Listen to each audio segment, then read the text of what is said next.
name is Thea Hazel, and the name of my presentation is Influencing Youth Financial Behavior.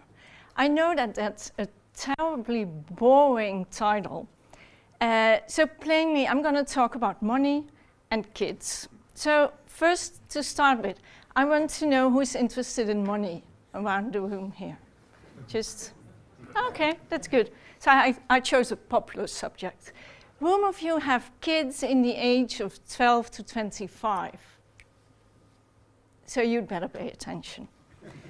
The reason that I'm going to give this talk is a small story related a bit to the balanced scorecard Martin was talking about.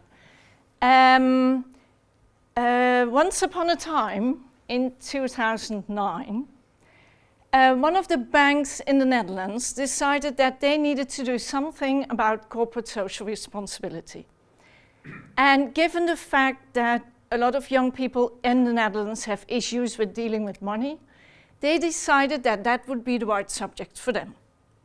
So what they did is they started recruiting someone who could set up an agency for them, and I happened to be one of the people applying for the job. One of the questions I got is, do you have children? And it freaked me out because I don't. And I thought, oh gosh, this is going to be the one point where they're going to say, oh, you're not that fit for the job.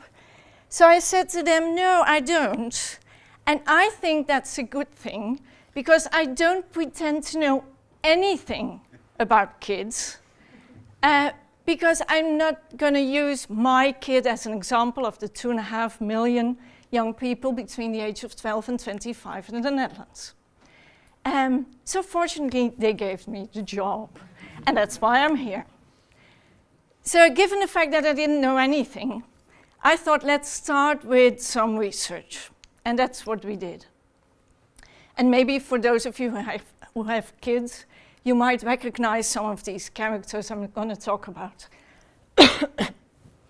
The first group that was recognized in research are the trendsetters. And those are young people that want to be popular, are very status-oriented, and as a result want to have trendy clothing and spend a lot of money on that. They're very impulsive. The second group are the organizers. Those are the opposite of them. Those are the young people who say, well, I don't care about clothing. Clothes just have to be warm or comfortable, and I want to be happy with my family and friends. And they're very conscious about spending money. They have a savings account. They actually do a wonderful job. The third group are the hedonists. They don't have a clue what happened with their money. They just spend it and say, well, I don't know. I know I went with my friends to a cafe and went with a train to see a movie. Oh God, I got a Starbucks coffee on the way. But that isn't expensive, is it? So I don't know what's going on with my money. And then the fourth group are the future planners. And there's a really nice story I can tell about that. We once had a session with young people, and one of the guys, 16 years old, came in with a jacket and a tie. And of course in the UK that's normal because you have to in schools. But in the Netherlands that's really absurd to come in with a jacket and a tie. So when introducing himself, he says, I'm an investor. I invest. And I was thinking, 16 years old? How does he do that? So I said to him, can you tell me more? What do you invest in? He took his bag, took out an iPad, and said, look at this iPad. It's an investment in myself, in my future, because through this iPad, I will be rich. So that's the future planner. Wants to be rich and invests in that. So that's the first research we did. And now I'm going to show you a slide that's building up, because we looked at the context of young people. And we found out that a lot of agents are influencing these young people. And it's getting even worse, Because lately, commerce, financial institutions, are doing a lot of things to influence youth financial behavior, and not always in the right way. And then there's the culture. The culture has changed to a culture where we think loans are really normal. And then the worst part, kids in the center have a brain. And their prefrontal cortex, the control center, isn't working quite fully yet. So there's some challenges dealing with money there. And of course, all these actors are influencing each other. So I was sitting there thinking, oh my God, what am I gonna do? And being a fan of Heifetz's book, I thought, well, let's give back the work. So that's actually what we do, and we call it co-creation. In these co-creation sessions that we do with young people, and we do about 300, we meet about 300 young people a year. So up to now, we met 1,200 young people. In sessions, first starting a dialogue about what's going on in your life, what role has money for you, and what are the issues you run into if you're dealing with money. And then we ask them to think about things they would do to improve financial skills of their peers. Because of course you don't want to tell that you are terrible with money. It's always someone else, isn't it?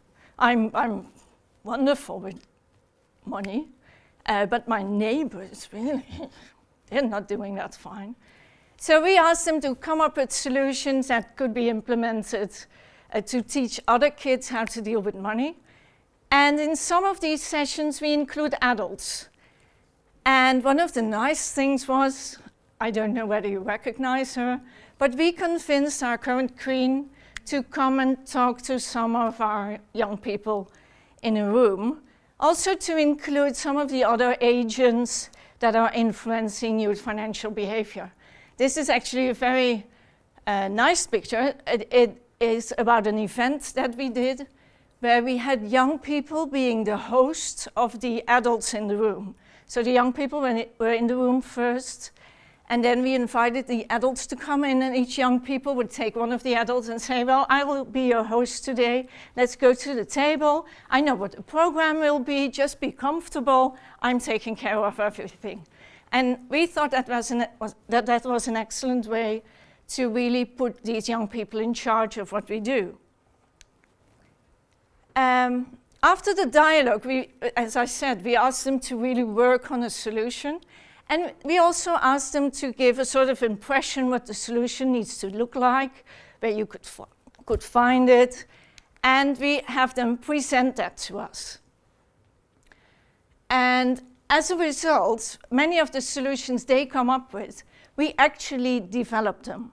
And in the development, again, we use young people to think along with us how the things need to look like, resulting now in about 10 workshops we use in schools and about 15 online tools we have, because we're using the internet as well to reach out to these young people.